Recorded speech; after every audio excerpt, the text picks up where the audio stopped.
चाय पर चर्चा करेंगे। महंगाई तो दूर दूर तक कहीं नजर नहीं आ रही।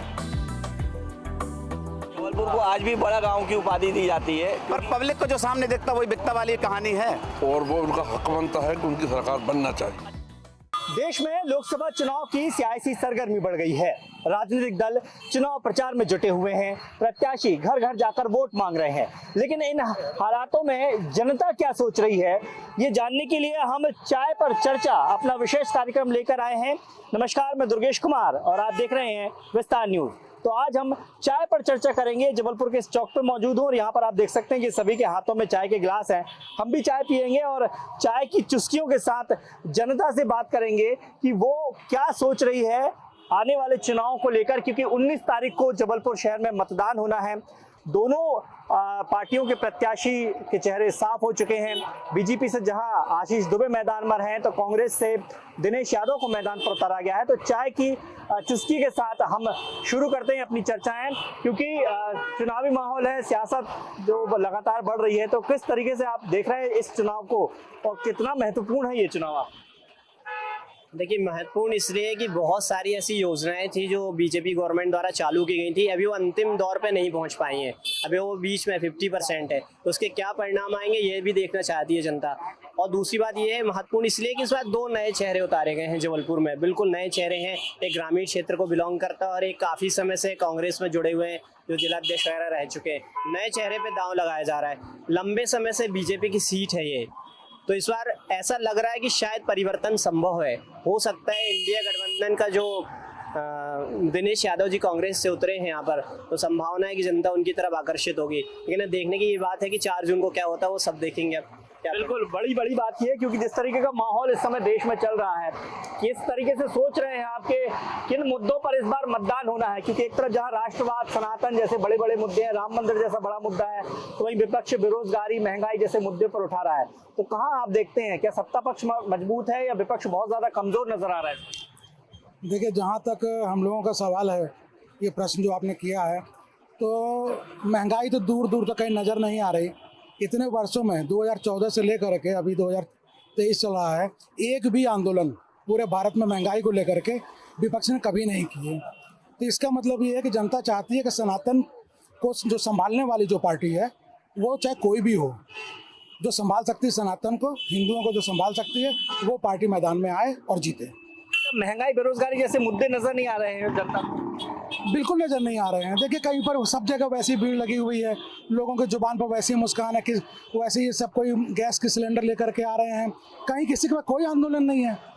अगर राम मंदिर बड़ा मुद्दा हो गया, राम मंदिर बड़ा मुद्दा हो गया है, इससे ज़्यादा बेहतर अभी भोजशाला का भी शुरू हो गया है, मथुरा काशी भी शुरू हो गया, तो लोगों का विश्वास इस सरकार पे जम चुका है। मतलब धर्म और सनातन एक बड़ा मुद्दा रहेगा, ये मान सकते हैं। बिल्कुल। चलिए, और भी लोग हैं हमारे साथ, हम चूंकि चाय पर चर्चा कर रहे हैं, उनसे भी बातचीत करेंगे। सर्वप्रथम तो भैया हम लोग जबलपुर में रहते हैं, तो जबलपुर के विकास को लेके बहुत बड़ी बड़ी बातें की जाती हैं, लेकिन अभी तक अगर देखा जाए तो इंदौर, भोपाल, ग्वालियर और जबलपुर ये प्रदेश के 4 बड़े महानगरों में आते हैं।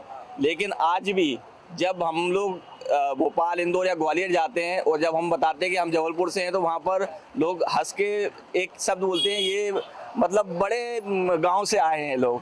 तो जबलपुर को आज भी बड़ा गांव की उपाधि दी जाती है, क्योंकि ये यहाँ पर रोडें तो चौड़ी कर दी गई हैं, लेकिन ना कोई यातायात व्यवस्था है। आप देख सकते हो रोडों पे दुकानें लगती हैं, ठेले लगते हैं। नगर निगम को कोई भी या पार्षद, विधायक, सांसद किसी को भी इससे मतलब नहीं है। रोडें बनवा दी, उन पे व्यवस्थित यातायात हो या ना हो, इसके लिए किसी को कुछ लेना देना नहीं है। इस मुद्दे पर मतदान होने की संभावना है, आपको लगता है? मेरा तो मानना है कि इसी मुद्दे पे मतदान होना चाहिए। दूसरा मुद्दा होता है व्यापार का, बेरोजगारी का, महंगाई का।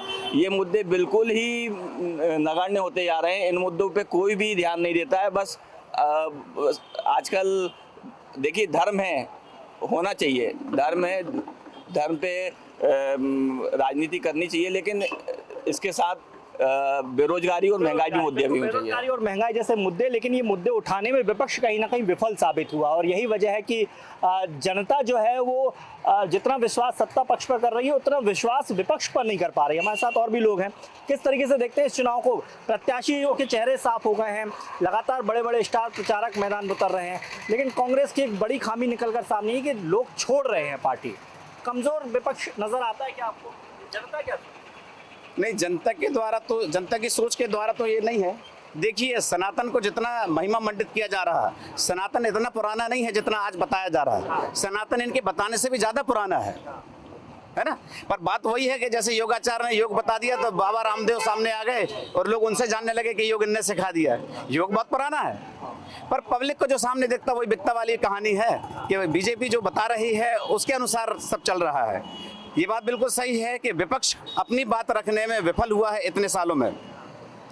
रही बात यहाँ पर जो दो प्रत्याशी आमने सामने है, बाकी नदारत है, नए नए चेहरे समझ में नहीं आ रहे किसी को। तो मैं कहीं ना कहीं ये मानूंगा कि 20 साल से बीजेपी यहाँ पर काबिज है, तो जो भी यहाँ पर परिवर्तन दिख रहा है वो लग रहा है कि बीजेपी नहीं किया है। और बीजेपी की सरकार भी है तो सीधी सी बात है उनका ही है, सारा कुछ श्रेय लेने का अधिकार भी उन्हीं को है। तो कहीं ना कहीं कांग्रेस से पिछड़ती नजर आती है, विपक्ष कोई भी आदमी पिछड़ता नजर आता है। जिस तरीके से बातचीत सत्ता पक्ष और विपक्ष के बीच होने चाहिए वैसा नजर नहीं आता है। हमारे साथ और भी लोग हैं, हमारी चर्चाओं को देखते हुए लोग आ गए हैं। चर्चाएं तो समझ गए होंगे क्योंकि चाय पर चर्चा हो रही है। क्या आप लोगों के जहन में चल रहा है मतदान को लेकर, पार्टियों को लेकर? पार्टियों को लेकर सर ये है कि ये तो दिख रहा है लहर है, लहर के साथ साथ इन बीजेपी वालों ने काम भी किया है और उनका वो बनता है कि उनने ये जो काम किया है जनता भी देख रही है, सही काम कर रहे हैं, भ्रष्टाचार पे भी काम कर रहे हैं और देश की प्रगति पे भी काम कर रहे हैं। और विदेश में भी जहां आप देखोगे जहां मोदी जी का डंका है और वो उनका हक बनता है कि उनकी सरकार बनना चाहिए। अच्छा, प्रत्याशी के चेहरे पर वोट करेंगे या फिर राष्ट्र के नेता पर वोट करेंगे?